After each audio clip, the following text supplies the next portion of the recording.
सनातन धर्म अपने हिंदू धर्म के वैकल्पिक नाम से भी जाना जाता है। वैदिक काल में भारतीय उपमहाद्वीप के धर्म के लिए सनातन धर्म नाम मिलता है। सनातन का अर्थ है शाश्वत या हमेशा बने रहने वाला, अर्थात जिनका ना आदि है और ना अंत। सनातन धर्म, जिसे अक्सर हिंदू धर्म के रूप में भी जाना जाता है, दुनिया के सबसे प्रमुख धर्मों में से एक। हालांकि आप पाएंगे कि सनातन धर्म को अक्सर धर्मों के बजाय जीवन का एक तरीका कहा जाता है। इस ब्लॉग में, इस एपिसोड में हम सनातन धर्म से संबंधित आपके सभी संदेहों को दूर करने की कोशिश करेंगे। सनातन धर्म की उत्पत्ति को लेकर बड़े पैमाने पर तरह तरह के तर्क दिए जाते हैं, जबकि पश्चिमी विद्वानों का कहना है कि हिंदू धर्म सिंधु घाटी में लगभग 5000 वर्षों में स्थापित हुआ था। वैदिक विद्वान इस पर काफी हद तक असहमत हैं।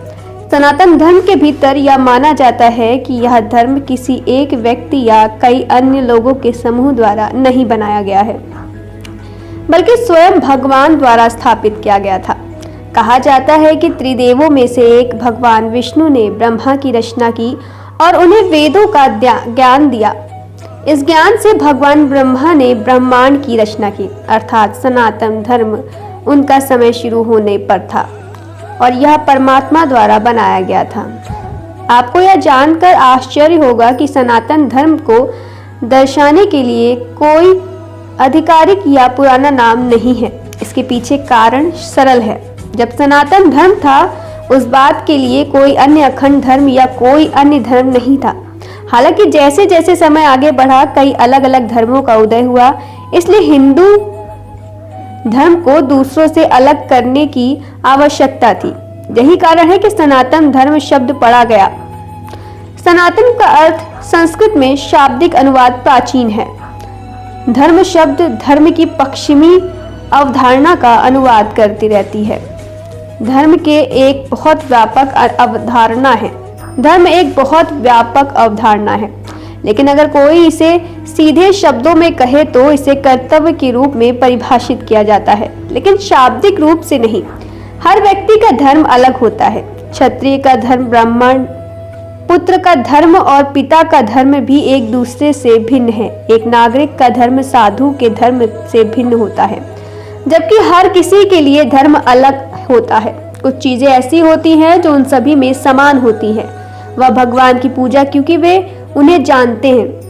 अब तक 4 वेद हैं, अर्थात अथर्ववेद, सामवेद, ऋग्वेद, यजुर्वेद। हालांकि पहले वेद केवल एक था, लेकिन बाद में इसे छोटे वर्गों में विभाजित कर दिया गया। फिर भी वेद सनातन धर्म का स्रोत है। वेद किसी व्यक्ति द्वारा नहीं लिखा गया, बल्कि भगवान द्वारा छोड़ा गया दिव्य ज्ञान है। वेद एक और सभी का स्रोत है, समाधान और हर मंजिल का मार्ग है। वे हर चीज को पूर्ण अधिकार रखते हैं और पूर्ण सत्य है। वेद संस्कृत में लिखा गया है और ये देवताओं की प्राचीन भाषा है, जिसका उपयोग पारंपरिक हिंदुओं द्वारा साहित्य और महत्वपूर्ण दस्तावेज बनाने के लिए एक माध्यम के रूप में किया जाता है। अधिकांश भाषाओं के विपरीत यह एक सामान्य भाषा नहीं है, बल्कि विशेष संचालन के लिए बनाई गई एक विशेष भाषा है। वर्ण व्यवस्था भी वेदों द्वारा सभ्यता को दी गई है और हमें समाज की बुनियादी संरचना और भूमिका सिखाती है। व्यक्ति का वर्ण 3 चीजों से परिभाषित होता है: जन्म, संस्कार और कर्म। वर्ण समाज को 4 अलग अलग वर्गों में विभाजित करता है: ब्राह्मण, क्षत्रिय, वैश्य और शूद्र। ब्राह्मण विद्वान, डॉक्टर, शिक्षित आदि है। वे पूरी तरह से धन, प्रसिद्धि या अन्य दुनिया की चीजों से रहित जीवन जीते हैं और खुद को लोगों के प्रति समर्पित करते हैं। दूसरे स्थान पर क्षत्रिय हैं, जो क्षत्रिय या हानि के रूप में रक्षा करते हैं।